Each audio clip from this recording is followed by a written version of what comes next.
All right, hello everyone. So welcome to yet another Find and Learn series. So Fourier transform का पूरा theory part complete हो गया है. Now we are moving on to the question solving part. Fourier transform के बारे में सबसे ज़्यादा important question solving ही है. इसके questions काफ़ी ज़्यादा इम्पॉर्टेंट है, काफ़ी फ्रीक्वेंट बेसिस में आप लोग को क्वेश्चंस देखने मिलेंगे एग्जाम में भी. So like we have to be doing its practice to a very great level. Okay, so मैं आप लोग को ये भी सजेस्ट करूँगा कि अपने लेवल पे भी आप प्रिपरेशन उसका साइमल्टेनियसली चालू रखें. ठीक है, डोंट जस्ट वेट कि एक पर्टिकुलर चीज़ हो जाएगा उसके बाद हम क्वेश्चंस वगैरह सॉल्व करेंगे. Don't do that because otherwise that will be a lot of load for you. Okay, ये सब्जेक्ट में आप लोगों को कंटिन्यूस लेवल में प्रैक्टिस करने की ज़रूरत है. ओके, जितने भी क्वेश्चंस मैं आप लोगों को करा रहा हूँ in these modules, I think these are sufficient आप लोगों को एक ओवरऑल कंसेप्चुअल अंडरस्टैंडिंग बिल्ड करने के लिए. उसके अलावा बहुत सारे बुक्स हैं, उनसे आप वो चीज़ें सॉल्व कर सकते हो. पास्ट ईयर्स के क्वेश्चन के लिए आप बस इन वीडियोस को फॉलो करो, दैट विल बी सफिशिएंट क्योंकि उसमें मैक्सिमम क्वेश्चंस कवर हो रहे हैं. Once we complete the signal system series, मैं 2020 एंड 2021 ये दोनों साल के पेपर्स इंडिविजुअली सॉल्व करूंगा फॉर सिग्नल्स एंड सिस्टम, ताकि क्योंकि ये दोनों पेपर्स काफ़ी स्पेशल है एंड दोनों पेपर्स काफ़ी इंपॉर्टेंट है, रिसेंट टाइम्स वाले पेपर है, तो उससे हम लोग को काफ़ी कुछ चीज़ें सीखने मिलेंगी. Okay, so without any further delay let's start. Okay, देखिए क्वेश्चन नंबर 1 मैंने यहाँ पे लिखा हुआ है गेट 2018, 2 मार्क का क्वेश्चन है ये. The input x of t is equals to 4 sinc function of 2t is fed to the Hilbert transform. ये ht मतलब Hilbert transform लिखा हुआ है मैंने. ओके, ये एक सिस्टम है और उसका जो सिस्टम क्या ऑपरेट कर रही है, हिल्बर्ट ट्रांसफॉर्म परफॉर्म कर रही है किसी भी इनपुट सिग्नल पे एंड करस्पॉन्डिंग एक आउटपुट जनरेट करके हमें दे रही है. Fine. So to find obtain y of t. ठीक है, find integrating from minus infinite to plus infinite mod of y of t the whole square times of dt. Okay fine. तो अभी सबसे पहली बात जो हम यहाँ पे करेंगे वो होगी हिल्बर्ट ट्रांसफॉर्म की. तो क्वेश्चन ये आएगा कि व्हाट इज हिल्बर्ट ट्रांसफॉर्म. देखो, Hilbert transform actually it is an operator जो आप लोगों को कम्युनिकेशंस में आप डील करोगे, SSB SC सिग्नल जनरेट करने के लिए यूज़ होता है. So what we do is basically we pass your input through Hilbert transform. तो उसके बाद जो टर्म्स आते हैं आउटपुट में, आउटपुट एक्सप्रेशन जो है उसमें आपको हिल्बर्ट ट्रांसफॉर्म वाला टर्म दिखता है. Okay, so it is basically used in the SSB SC part. तो जो टेक्निकल पार्ट है वो कम्युनिकेशंस में ही पढ़ेंगे, लेकिन जो कुछ इंपॉर्टेंट चीज़ें मैं आप लोग को यहाँ पे बताऊँगा that will be sufficient for you to solve this question. ठीक है, और आप लोग को ये आइडिया भी आ जाएगा कि हिल्बर्ट ट्रांसफॉर्म क्या है. ठीक है, देखो तो सबसे पहले हिल्बर्ट ट्रांसफॉर्म देखो क्या होता है. हिल्बर्ट ट्रांसफॉर्म का अपना एक इम्पल्स फंक्शन होता है, इम्पल्स रिस्पॉन्स होता है, that is h of t is equals to होता है 1/πt. ठीक है, एंड इसका h of f की मैं बात करूँ, h of f is basically -j times of sgn of f. ये होता है, this is the impulse, this is the transfer function. ठीक है, ये उसका इम्पल्स रिस्पॉन्स है, ये इसका करस्पॉन्डिंग ट्रांसफर फंक्शन है. ओके, इनपुट आउटपुट और ट्रांसफर फंक्शन के बीच में रिलेशन तो एनीवेज जानते हैं. So we know that y of f is equals to h of f multiplied with x of f. ये होता है हमारे पास रिलेशनशिप. ओके, सो अभी हिल्बर्ट ट्रांसफॉर्म के बारे में जो चीज़ें इंपॉर्टेंट चीज़ें हमें पता होनी चाहिए, वो फर्स्ट चीज़ ये है कि Hilbert transform does not change the amplitude of the input signal. ठीक है, मतलब जो आपको आउटपुट मिलेगा उसका एम्पलीट्यूड और इनपुट का एम्पलीट्यूड दोनों सेम रहने वाले हैं. एक बहुत इंपॉर्टेंट चीज़. दूसरा चीज़ जो हमें पता होनी चाहिए कि energy of output is equals to energy of input. ठीक है, ये इंपॉर्टेंट रिजल्ट्स है, ये आप लोग नोटबुक में लिख लेना.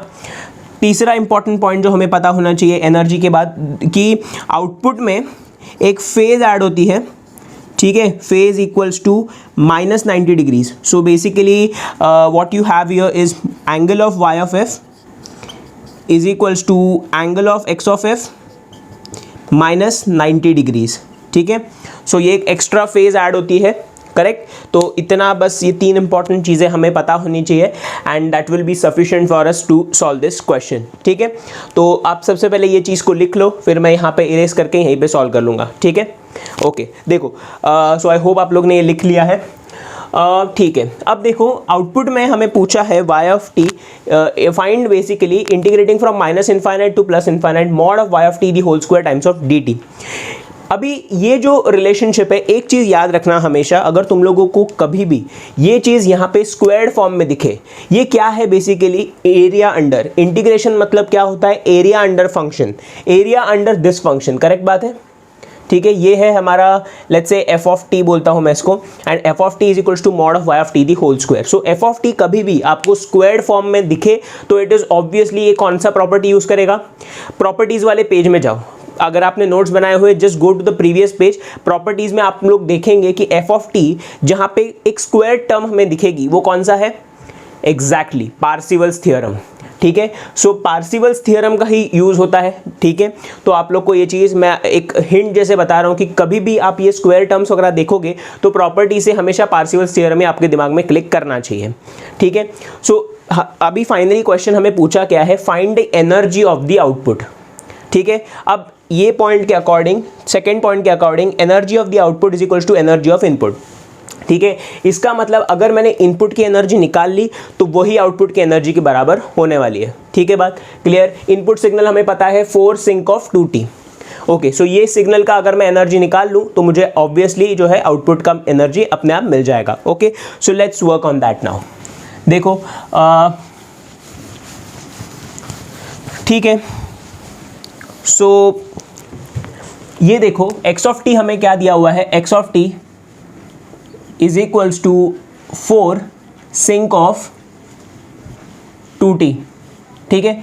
सिंक फंक्शन को अगर सैम्पलिंग की फॉर्म में मैं लिखने जाऊं तो कुछ ऐसे लिख सकता हूं, is equal to 4 sampling of 2 pi t, ऐसे लिख सकता हूं इस चीज़ को मैं, ओके। देखो is equals to 4 sine of 2 pi t upon 2 pi t, ये हो जाएगा इसका रिजल्ट, ठीक है, ओके।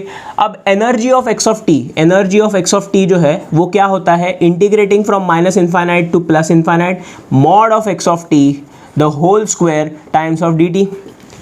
अच्छा ठीक है, तो अभी देखो यार, अगर ये फंक्शन को इसके अंदर में डाल के इसको इंटीग्रेट करने की कोशिश करूँ, ये नहीं पॉसिबल है, come on, this is not possible. इतना डिफिकल्ट फंक्शन को इंटीग्रेट करना बहुत लेंदी प्रोसेस है, एंड आप लोग का पेपर जो है वो वहीं पे ऑलमोस्ट ख़त्म हो जाएगा, ठीक है।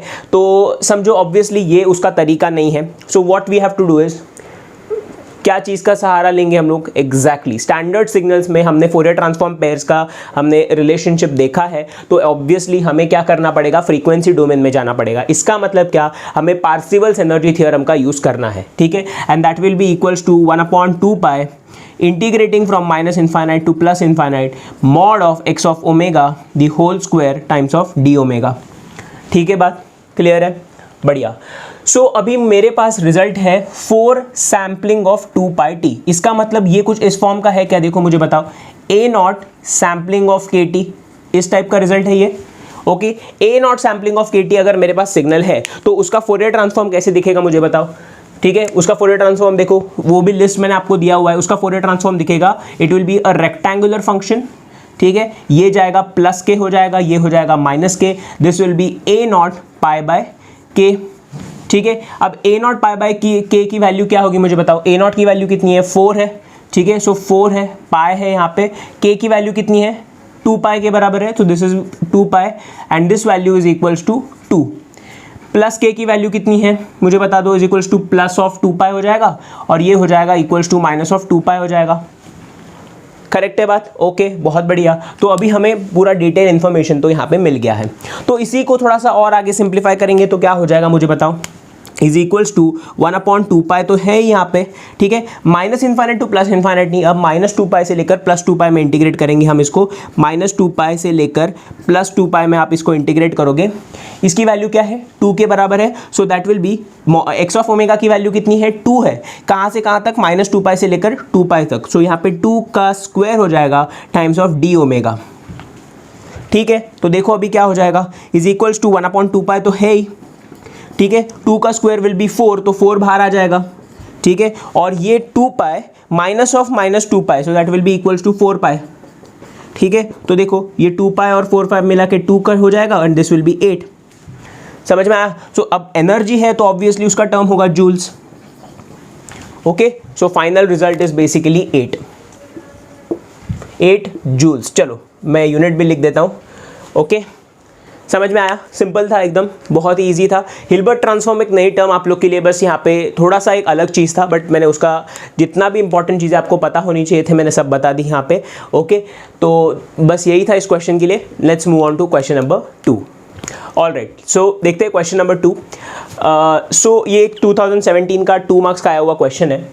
सो देखो पहले क्वेश्चन रीड कर दो, बहुत ही बड़ा क्वेश्चन दिख रहा है, काफ़ी कुछ डेटा है। So let's try to read smallest of small things of this question, ठीक है। देखो, सो LTS system with magnitude response mod of h of f, magnitude response हमें दिया हुआ है एंड फेज रिस्पॉन्स भी हमें दिया हुआ है। So mod of h of f is equals to 1 minus mod of f upon 20 and 0 for mod f greater than 20, ऐसा है। फेज हमें दिया हुआ है, इनपुट सिग्नल हमें एक दिया हुआ है, find the average value of the output, ठीक है।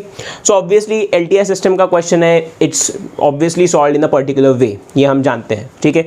LTS सिस्टम का जो कंसेप्ट है कुछ हमारे लिए नया नहीं है, हमने इसके ऊपर क्वेश्चंस पहले भी देखे हुए, लेकिन कुछ नई चीज़ें हैं इसमें, वो है इसका magnitude response, correct. Because generally आपको h of f इस फॉर्म का नहीं होता है, इट्स ऑलवेज इस वेरी सिंपल फॉर्म, ठीक है। तो जनरली उसकी वजह से क्या होता है कि हमें थोड़ा सा यहाँ पे प्रॉब्लम हो सकता है, but as we say that हमें हर चीज़ को बहुत ही सिंपल करके सॉल्व करना है, ठीक है। तो लेट्स सी दैट। देखो अभी mod of h of f is equals to 1 minus mod of f upon 20, ये हमें दिया हुआ है, ठीक है, बहुत बढ़िया। देखो, so let's try to construct h of f first, ठीक है। वही हमारे लिए सबसे इंपॉर्टेंट टास्क रहेगा कि उसका जो ये स्ट्रक्चर है वो कैसे दिखेगा, ठीक है।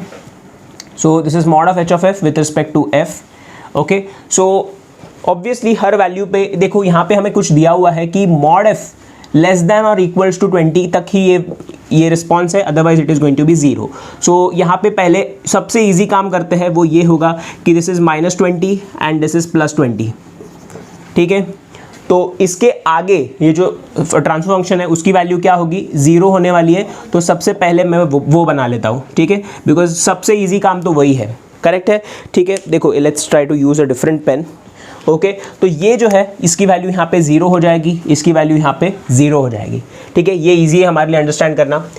मॉड f इक्वल्स टू 0, ठीक है, मॉड f इक्वल टू 0 यहाँ पे पुट करो, 1 माइनस 0 अपॉन 20 इज 0 ऑब्वियसली। तो इसकी पीक वैल्यू कितनी हो जाएगी मुझे बताओ, peak value is going to be +1 के बराबर, बहुत बढ़िया। And now it will be a decreasing line, ठीक है। ये लाइन का ही एक्सप्रेशन ना, ठीक है, ये लाइन का ही एक्सप्रेशन ना। देखो y is equals to mx minus c, correct है, y is equals to mx minus c. देखो ना इसको चीज़ को अगर आप देखो, mod of h of f, ये आपका y एक्सिस है, is equals to mod of mx, क्या वैसा ही है ना, हाँ ठीक है, +1, ये इसी फॉर्म का है। निगेटिव स्लोप है यहाँ पे, देखो ये स्लोप क्या है, निगेटिव नेचर का है ना। स्लोप कितना है यहाँ पे मुझे बताओ, स्लोप इज इक्वल्स टू -1/20 है, ठीक है, करेक्ट बात है। ये आपका y है, दिस इज योर y, ठीक है, this is your x basically, okay. So this is of the form y is equals to -mx + c, ये इस नेचर का एक्सप्रेशन है, ठीक है, समझ गया। तो लाइन कंस्ट्रक्ट करो, इसका दिखेगा आपको कुछ इस तरह से, देखो this will be like this and this will be like this, ठीक है। लाइन का एक्सप्रेशन आप बना ही सकते हो यहाँ पे, ठीक है। देखो मॉड f जो है यहाँ पे पॉजिटिव है, सो that will B this thing, ये लाइन का एक्सप्रेशन हो जाएगा माइनस ऑफ f अपॉन 20 +1, ये हो जाएगा इस लाइन का एक्सप्रेशन। और इस साइड में हम देखेंगे, so that will be f upon 20 +1, ठीक है, is equals to mod of h of f, ठीक है। This will be equals to mod of h of f, this will be equals to mod of h of f, ठीक है, clear है बात, okay, बहुत बढ़िया। तो ये लाइन का एक्सप्रेशन है, ये समझ में आ गया। सो ये है हमारा बेसिकली ट्रांसफर फंक्शन का ग्राफिकल प्लॉट, ठीक है। फेस प्लॉट से हमें फिलहाल कोई संबंध नहीं है, सो इसलिए फेस प्लॉट मैंने यहाँ पे ड्रॉ नहीं किया है, ठीक है। आप लोग इसको इजीली प्लॉट कर सकते हो, आपको समझ में आएगा कि इसकी वैल्यू क्या है, ठीक है। तो ये एक तरह से आप होमवर्क समझ लो कि यार ये ड्रॉ करो, ये आपको आता है कि चेक करो, अगर नहीं आता है तो you can write it in the comment section, मैं आप लोग को बता दूंगा, ओके। देखो तो कुछ चीज़ें अभी पहले इसमें से समझ लेते हैं, उसके बाद हम इस क्वेश्चन के ऊपर मूव करेंगे। सो ट्रांसफर फंक्शन ये है, अभी आउटपुट इनपुट और ट्रांसफर फंक्शन के बीच में रिलेशनशिप हम जानते हैं कि output is equals to your input multiplied with the transfer function, ठीक है, ये बात पता है हमें। ट्रांसफर फंक्शन इम्पल्स रिस्पॉन्स नहीं, मल्टीप्लाइड मैंने बोला है, इसका मतलब ट्रांसफर फंक्शन ही वहाँ पे प्रेजेंट होगा, एंड एक्स ऑफ टी नहीं, वो एक्स ऑफ एफ होगा। तो Y of F is equals to H of F multiplied with X of F. I hope आप लोग ये जानते हैं, ठीक है। सो इसका मतलब जब मैं मल्टीप्लाई कर रहा हूँ दो सिग्नल्स को, तो इस फ्रीक्वेंसी के पहले और इस फ्रीक्वेंसी के बाद वो जो मल्टीप्लिकेशन है उसका रिजल्ट क्या आएगा? 0, ठीक है। So all the frequency components outside this band, ठीक है, all the frequency components outside this band will have a constant term 0, ठीक है। बहुत बढ़िया, तो ये भी आप लोग अब जानते हो, ठीक है। अभी क्या करते हैं, नेक्स्ट चीज़ जो हम ड्रॉ करेंगे यहाँ पे वो होगा कि या ये जो हमारा इनपुट सिग्नल है उसका फ्रीक्वेंसी डोमेन रिप्रेजेंटेशन हम ड्रॉ करेंगे, ठीक है। देखो, तो फ्रीक्वेंसी डोमेन में ये कैसे दिखेगा, पहले उस पर फोकस करते हैं। So let's say this is my X of F with respect to F, ठीक है। ये है हमारा X of F with respect to F. अब कौन सी फ्रीक्वेंसीज है पहले इसमें हम लोग देखते हैं। इनपुट सिग्नल में, input signal is a combination of lot of frequencies. Let's try to identify कि वो कौन सी फ्रीक्वेंसीज है। ये कौन सी फ्रीक्वेंसी है मुझे बताओ। Omega is 20 pi, so F is how much, F is equals to 10 hertz, ठीक है, या 20 पाई लिख दो क्योंकि ये भी ये एफ के टर्म्स में, ये फ्रीक्वेंसी जो है वो हर्ट्ज के टर्म्स में है। सो यहाँ पे एंगुलर फ्रीक्वेंसी लेके चलेगा, हमें हर्ट्ज में ही लेना पड़ेगा। So this is going to be 10 hertz. ये कितना हो जाएगा मुझे बताओ। दिस इज 20 हर्ट्ज, ठीक है, ये 20 हर्ट्ज है, ओके। ये कितना है, ये हो जाएगा आपका 80 divide by 2 pi is going to be 40 hertz, ठीक है, ओके। तो इसका जो ऑब्वियसली ये रहेगा, फ्रीक्वेंसी प्लॉट रहेगा, वो कैसे फॉर्म में होगा मुझे बताओ। That will B impulses basically, okay. हमने ये चीज़ पहले ही इसमें ये किया हुआ था कि कॉस फंक्शन जो होता है हमारा, कॉस फंक्शन जैसे cos of omega naught of t, ठीक है, उसका जो फोरियर ट्रांसफॉर्म है वो क्या होता है मुझे बताओ। Pi times of del of omega plus omega naught plus del of omega minus omega naught, correct है, ये होता है उसका फोरियर ट्रांसफॉर्म, ठीक है। सो अब ए नॉट के साथ अगर मैं मल्टीप्लाई कर दूं यहाँ पे, तो ये कितना हो जाएगा, ए नॉट पाई हो जाएगा एक तरह से, ठीक है, ओके, ठीक है, फाइन। तो देखो, फर्स्ट वाली जो इम्पल्स टर्म होगी वो 10 हर्ट्ज पे है, 20 हर्ट्ज पे है और 40 हर्ट्ज पे है। सो देखो, ये +10 है, ये +20 है और ये +40 है, ठीक है। This is 10 hertz. 10 हर्ट्ज के करस्पॉन्डिंग एक निगेटिव फ्रीक्वेंसी भी है -10 हर्ट्ज, एक है माइनस, ये कितना है, ये 20 हर्ट्ज है और ये कितना है, ये 40 हर्ट्ज है, ठीक है। ये भी आपका -20 हर्ट्ज है और ये कितना है, ये -40 हर्ट्ज है, ठीक है। ये फ्रीक्वेंसीज है और इसके करस्पॉन्डिंग कुछ इम्पल्सेस प्रेजेंट होंगे यहाँ पे। देखो, this will B an impulse here, this will B an impulse, ठीक है, कुछ एम्पलीट्यूड्स ऐसे होंगे उसके, ओके, और ये इम्पल्सेस कुछ इस तरह से प्रेजेंट होंगे, ओके। अब क्या होगा, आउटपुट मुझे चाहिए, तो मैं क्या करूँगा, इन दोनों सिग्नल्स को कर दूंगा मल्टीप्लाई, ठीक है, इन दोनों सिग्नल्स को कर दूंगा मैं मल्टीप्लाई।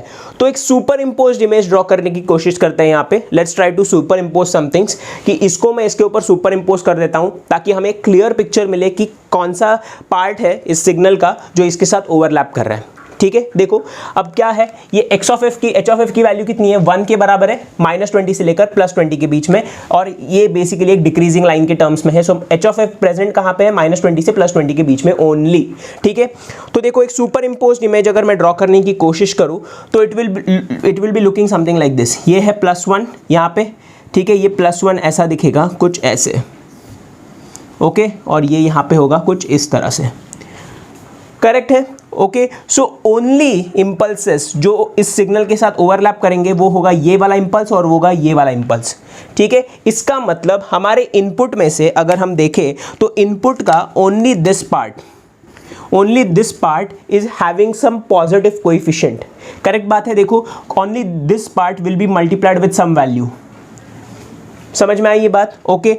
बाकी ये जो टर्म्स है ये क्या होंगे, अपने आप हो जाएंगे एलिमिनेट, क्योंकि इसका देखो, इवन 20 हर्ट्ज पे इसकी वैल्यू कितनी है, 0 के बराबर है ना। देखो ना, 20 हर्ट्ज पे इसकी वैल्यू कितनी है, 0 है, ठीक है। सो ऑब्वियसली ये वाला इंपल्स है वो भी 0 से मल्टीप्लाई होगा, ये वाला इंपल्स है वो भी 0 से मल्टीप्लाई हो जाएगा, तो ऑब्वियसली उनकी वैल्यूज क्या है, हो जाएंगी खत्म, ठीक है, फाइन। सो आउटपुट में हमें क्या मिलेगा कि एक एच ऑफ एफ की वैल्यू मिलेगी। एच ऑफ एफ की वैल्यू हमें ढूंढनी है एट 10 हर्ट्ज पे, 10 हर्ट्ज पे हमें इसकी वैल्यू देखनी पड़ेगी, ठीक है। This is -10 hertz. कितनी वैल्यू है मुझे बता दो यार, ठीक है, इसकी वैल्यू कितनी होगी, टेल मी, मॉड ऑफ इसको 10 हर्ट्ज यहाँ पे पुट करो, so 1 minus 10/20 is half, so that value is equals to half, ठीक है। सो हाफ से मल्टीप्लाई हो जाएगा, एच ऑफ एफ की वैल्यू कितनी होगी, हाफ के बराबर होगी। सो आउटपुट सिग्नल की वैल्यू क्या होगी मुझे बताओ, या output will be how much, just tell me,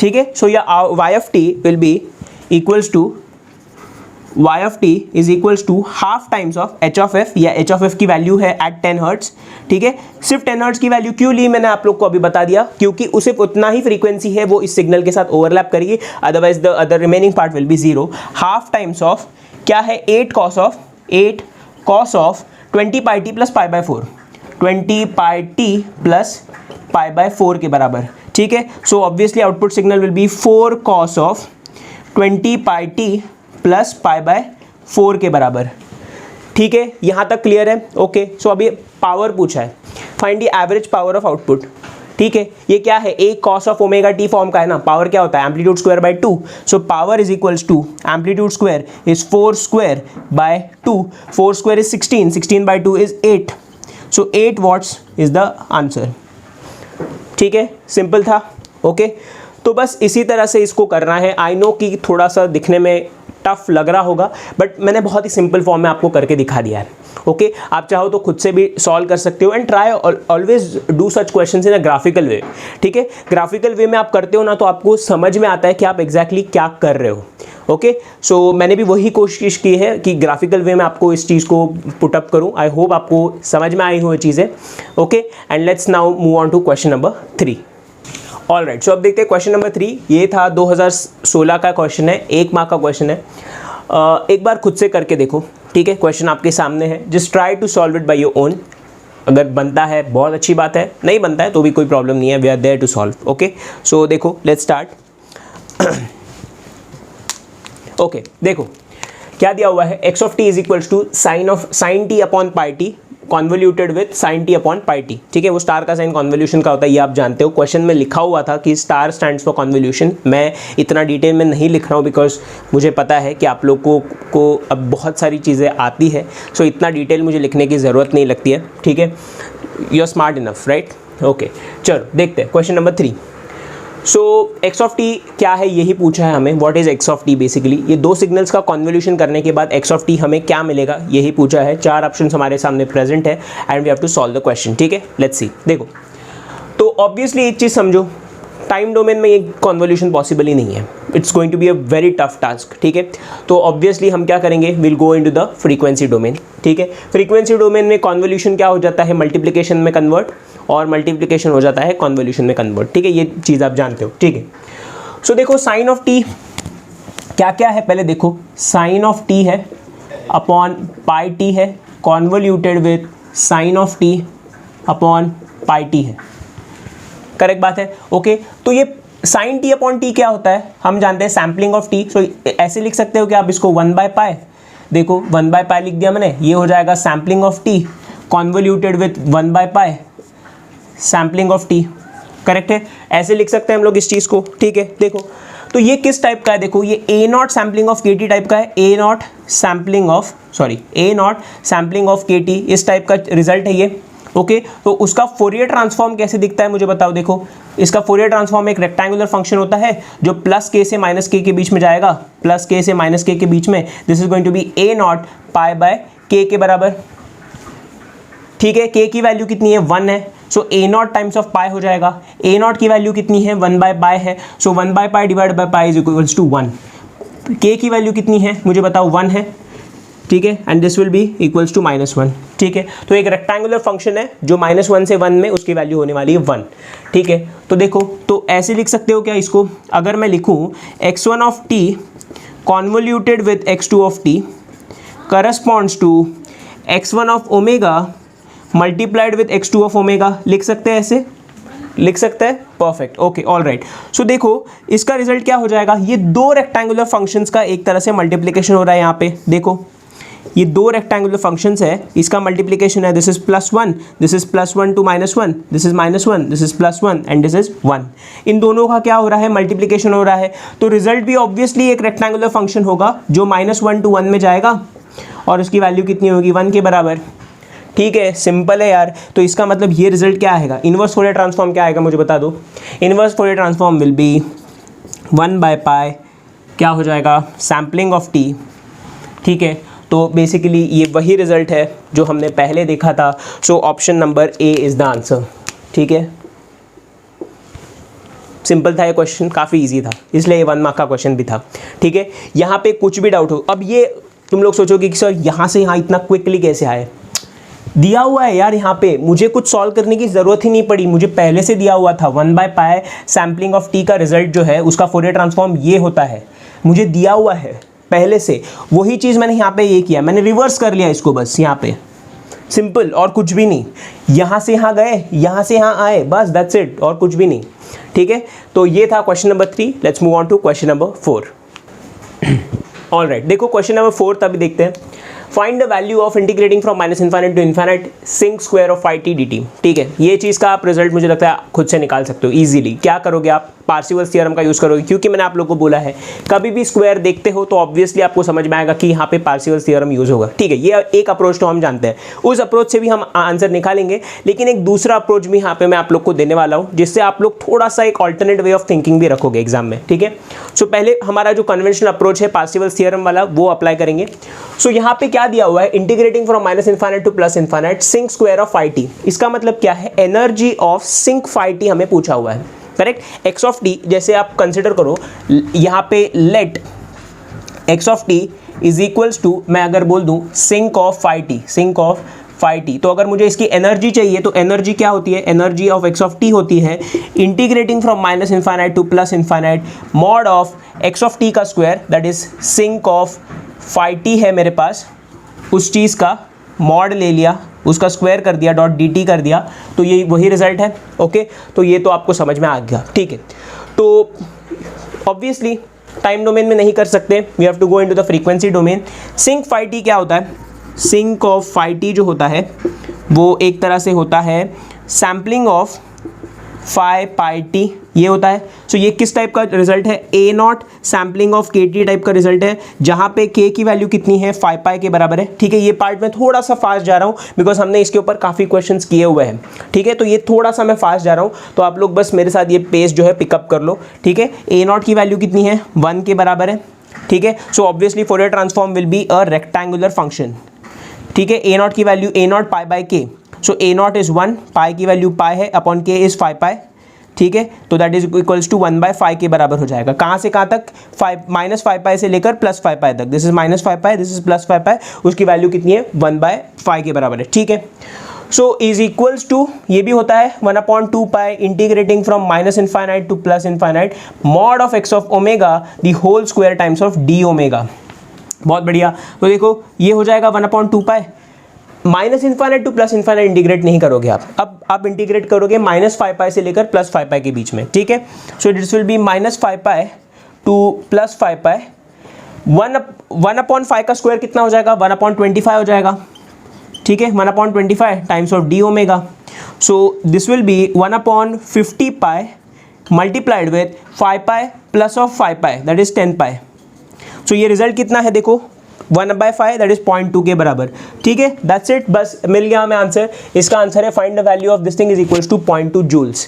energy पूछी हुई है तो 0.2 इसका आंसर हमें आ गया। ठीक है, ये तो एक बहुत ही सिंपल सा कन्वेंशनल अप्रोच है जिसके साथ आप सब लोग इसको आंसर निकालेंगे। मैं एक दूसरा अप्रोच यहाँ पे देना चाहता हूँ आप लोग को, वो ये है। ठीक है, यहाँ ये जो हमने अप्रोच लगाया ये बस आंसर के लिए था, अभी हम एक थोड़ा सा इंटरेस्टिंग अप्रोच यहाँ पे यूज़ करने वाले हैं, तो हम लोग उसके ऊपर फोकस करते हैं। देखो ऑलराइट, सो अभी एक ऑल्टरनेट अप्रोच की मैंने बात की थी, तो वो ऑल्टरनेट अप्रोच क्या है, होमवर्क दे रहा हूँ मैं आप लोग के लिए। ठीक है, ट्राई करके देखना वेदर इससे आंसर आता है या नहीं आता है। ठीक है, तो देखो ऑल्टरनेट अप्रोच ये हो सकता है कि अगर मैं इसको लिखूँ integrating from -∞ to +∞, sinc of ∅t multiplied with sinc of ∅t। ठीक है, फाइन, ये ऐसे लिख सकता हूं मैं, x1 of t multiplied with x2 of t, कुछ इस तरह से लिख सकते हैं हम लोग, x1 ऑफ t है multiplied with x1 of t, correct. So दो सिग्नल्स का मल्टीप्लिकेशन करो और उसके अंडर का एरिया निकालो। ठीक है, तो ये दोनों का मल्टीप्लिकेशन है, मैं उसको ट्रीट करता हूं as g of t। So हम बेसिकली क्या कर रहे हैं, we are finding the area under g of t, ठीक है, area under g of t, उसका फोरियर स्पेक्ट्रम में कैसा रिजल्ट आता है, g of omega at omega equals to 0।